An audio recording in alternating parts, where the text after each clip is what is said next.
aí ele falou, Cogi. E aí começamos a procurar o que era Cogi, e na internet eu procurei C-O-G-I. Não achei nada, porque era K-O-J-I, Cogi. Bom, e nós começamos a procurar, comecei a levantar dados sobre a Cogi e acabei descobrindo que a Cogi tinha sido a empresa que ganhou o maior número de licitações de 2005 a 2008 junto à prefeitura, principalmente para a construção de escolas. Então, chequei, o fato existia. A empresa existia, ela tinha ganho a licitação, já era um indício de que poderia vir a ter uma irregularidade. Só que daí, aprovar a ligação da Cogi com o Vicentão é que foram elas. Tem algum parente do Vicentão aqui? Não, né? Então é que foram elas. Por quê? Se tiver, me desculpem, gente, mas tudo bem. Por quê? Que aí o difícil era isso? Porque, na verdade, é claro que ele mantinha Laranjas como dono da empresa. Era óbvio. Nunca ele não ia ser tão burro, né, de colocar o próprio nome. Então, o que a gente precisou fazer? Nós levantamos na junta comercial quem eram os sócios da empresa. Aí achamos 5 sócios e mais 5 ex-sócios. Bom, todos os nomes completamente desconhecidos, nenhuma pessoa conhecida, nada, que não tinha a princípio nenhuma ligação com a Cogi.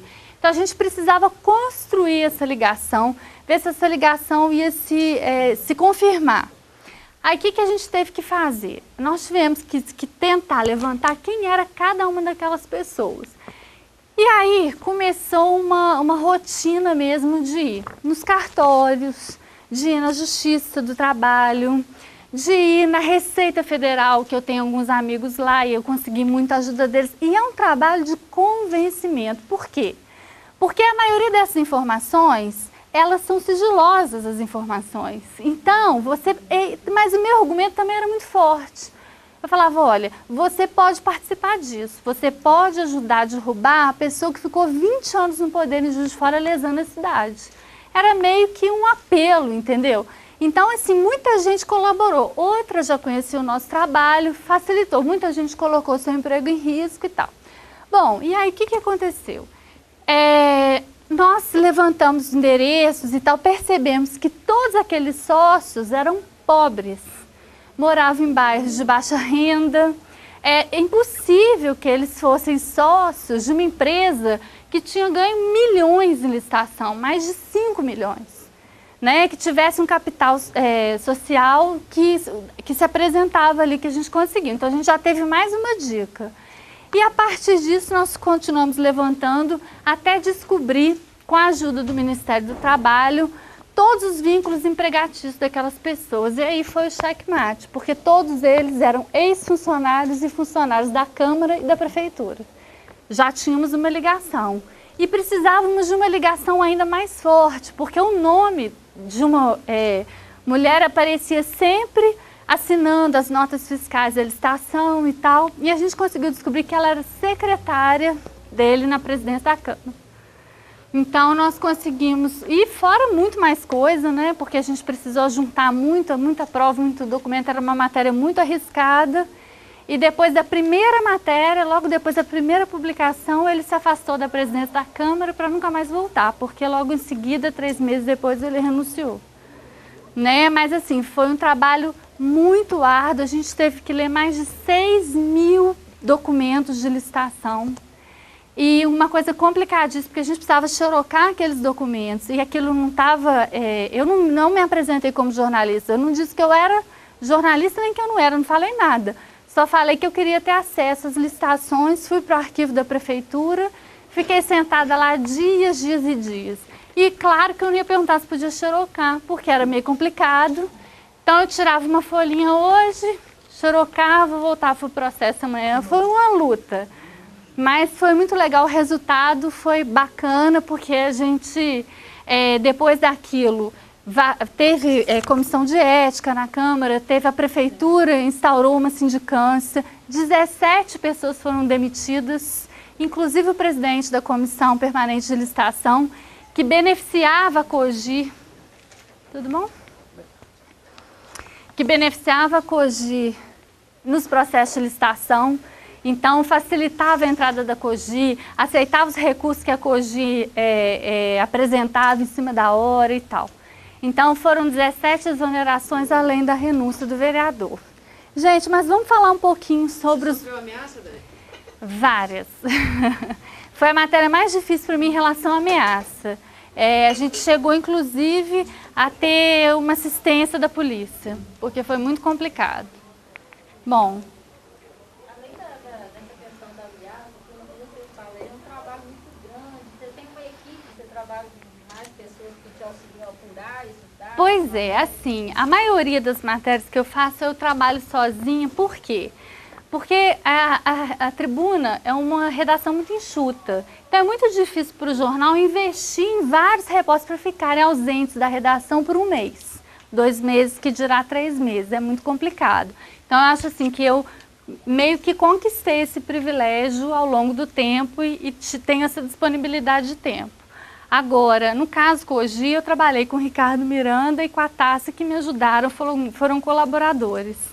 O Ricardo, mais para frente, o Ricardo entrou na matéria e a Tássia me ajudou com algumas licitações, levantando licitações. Foi importante a ajuda deles. Agora, é um trabalho assim, por exemplo, a gente não tem um grande escritório de advogados. Nós não temos todos os recursos maiores que os grandes jornais têm, com disponibilidade de dinheiro para viajar, para checar tudo. A gente não tem nada disso. Então é um trabalho árduo mesmo, porque aí a gente leva para o advogado, leva as provas, chega, conversa com outras pessoas, leva para amigos nossos também que são advogados para dar mais uma olhada aqui para mim, entendeu? Conta com a ajuda de pessoas especialistas, por exemplo, em contabilidade. Eu não tenho como pagar. O jornal não paga porque não tem. Às vezes a gente precisa de alguém para checar aqueles números. Eu falo, faz essa caridade para mim. Então, assim, é bem complicado. Ia ser mais fácil se a gente tivesse recursos para pagar pessoas, para nos ajudar a checar nesses números, fazer esse acompanhamento. Agora também não é impossível, a gente faz. Né? Mesmo com a dificuldade, por exemplo, eu não vou falar dessa matéria agora não, mas só para dar um exemplo. Uma matéria que eu fiz em 2000, que foi o primeiro ESO que eu ganhei, que foi o dossiê Santa Casa. Depois, se vocês quiserem, eu posso até contar um pouquinho. Mas é uma matéria que até hoje é estudada nos cursos de jornalismo do Brasil, como referência de jornalismo investigativo. Olha, uma matéria que foi feita aqui. Eu estou falando isso não é para me gabar, não. É só para... Eu tenho orgulho de falar, poxa, um jornal do interior, né? Para mostrar que a gente também faz jornalismo de qualidade.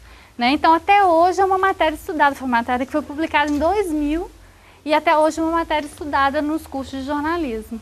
Né? Ô, gente, mas vamos falar um pouquinho sobre a questão dos BOs. Olha só, o que a gente pode fazer a partir dos BOs? Muita coisa. Os boletins de ocorrência, eles são uma fonte inesgotável de pesquisa para nós. Nós podemos trabalhar inúmeras manchetes a partir das pesquisas junto aos boletins de ocorrência. A princípio, aquele papelzinho lá é um papelzinho frio. Não quer dizer nada, ele conta resumidamente um fato. Aconteceu isso, aquilo, quem que foi vítima, quem supostamente foi o autor e pronto. Então isso é pouco para o nosso trabalho, para o trabalho que a gente gostaria de fazer, que é de contribuir, de conscientizar, de transformar a sociedade, de contribuir com essa temática, com essa discussão. Então, na verdade, eu trouxe até alguns exemplos que eu dei para vocês de matérias que surgiram exatamente a partir de pesquisas junto aos boletins de ocorrência. Nunca as informações estão 100% disponíveis, embora deveriam estar. A polícia deveria ser transparente, a justiça deveria ter todos os dados, mas não tem. Não tem, eu fui lá para fazer uma matéria. Não tenho dado. Então tá, tchau, vou voltar. É igual você vai cobrir a matéria do circo. Todo mundo conhece essa, né? Volta sem a matéria porque pegou fogo. Não, então vamos fazer alguma coisa para que a gente possa... eles não têm dados para dar? Então quem vai pautar as autoridades somos nós. Vamos levantar o que a gente pode fazer a partir desse trabalho em cima dos BOs, em cima dos inquéritos, e vamos criar as manchetes a partir disso. E por conta dessa postura que a gente já adota há muito tempo, a gente tem conseguido fazer trabalhos muito legais. Eu trouxe alguns exemplos para vocês. Quer ver? Olha só, essa matéria dos homicídios não está aqui não, dos casos banais. Não está aqui não, mas eu vou citar e depois a gente olha algumas aí. Em 2004, a gente, a partir de vários assassinatos e tal, por crimes passionais e crimes banais, a gente resolveu fazer um levantamento para saber o que estava motivando esses homicídios. E a gente, pesquisando os BOs, a gente descobriu que 90% dos assassinatos naquele ano, naquele período, tinham sido motivados por causas absolutamente banais. Então nós somos levantar quem eram aqueles personagens daquelas histórias, quem matou e quem morreu. E olha, gente, deu uma matéria super humana. E esse é o nosso papel, que é humanizar as histórias, que é mostrar o drama daquelas pessoas ali. Então a gente conseguiu falar com quem matou por causa de R$2 numa discussão de bar, de diferença de troco. E quem perdeu um companheiro, que era o pai dos filhos e tal, por causa de uma briga de vizinho. Porque o cavalo de um ia pastar lá no terreno do outro. E aí o outro foi lá, pegou uma pedra, jogou em cima da cabeça e matou na frente do filho. Então, assim, um tipo de matéria dessa faz as pessoas refletirem, meu Deus, mas o que pode estar acontecendo? Como é que a gente pode fortalecer a questão dos valores sociais? Como é que a gente pode prevenir isso e tal? Então, é uma matéria que surgiu a partir do BO. Antes de continuar, eu queria perguntar para vocês uma coisa. Quem é que gosta de matemática?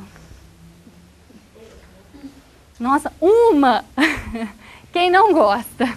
Todos nós, né? Olha só, eu tenho uma notícia para dar para vocês, duas, aliás. A má notícia é que vocês vão precisar muito da matemática. Eu nunca achei que, como eu sempre falei, ai, vou fazer humanas, que eu odeio matemática, eu nunca mais vou ver esse trem. Olha, como eu uso a matemática, é impressionante. Toda hora a gente precisa fazer regra de 3, é um inferno na vida da gente, a matemática. É um problema. Então, assim, e eu sempre faço errado, minha chefe sempre refaz minhas contas, Dani, não deu isso aqui não, mas deu.